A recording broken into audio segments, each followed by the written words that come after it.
বিকেলের নরম হাওয়া আর রোদ্দুরে ছাদটা যেন খেলাঘর হয়ে উঠেছিল। আমি খাঁচা খুলে দিয়েই দেখি আমার দুষ্টু পায়রাটা যেন খেলতে নামার জন্য প্রস্তুত। আর পায়রিটা, সে তো আগে থেকেই একটু দূরে বসে অভিনয় করছে, যেন কিছুই জানে না, সবই হঠাৎ হবে। পায়রাটা হঠাৎ ধীরে ধীরে পায়রির পিছনে পা টিপে টিপে এগিয়ে গেল। এত চুপচাপ হাঁটছিল যেন সত্যিই লুকোচুরি খেলছে। ঠিক তখনই পায়রা পা দিয়ে হালকা ঠোকা দিতেই পায়রি হঠাৎ ফুস করে সরে গেল। তারপর শুরু হলো আসল খেলা।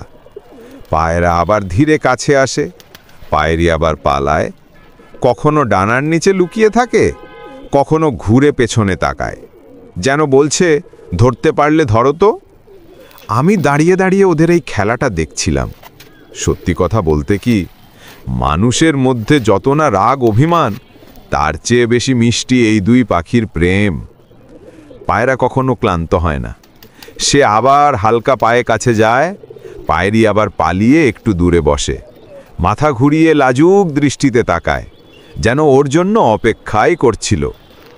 হাওয়ায় ডানার শব্দ, ছাদের ওপর ছোটাছুটি, আর দুজনের খুনছুটি, পুরো পরিবেশটাই হয়ে উঠল প্রেম আর আনন্দে ভরা একটা সিনেমা। শেষে পায়রা ধীরে ধীরে কাছে গিয়ে পায়রির পাশে বসে, কিছুক্ষণ চুপচাপ, তারপর হালকা ঠোঁট দিয়ে পায়রিকে স্পর্শ করল, যেন বলল, আর পালিয়ে লাভ কি, তুমি তো আমারই। পায়রি এবার আর পালালো না, চুপচাপ মাথা নিচু করে তার আদর নিল।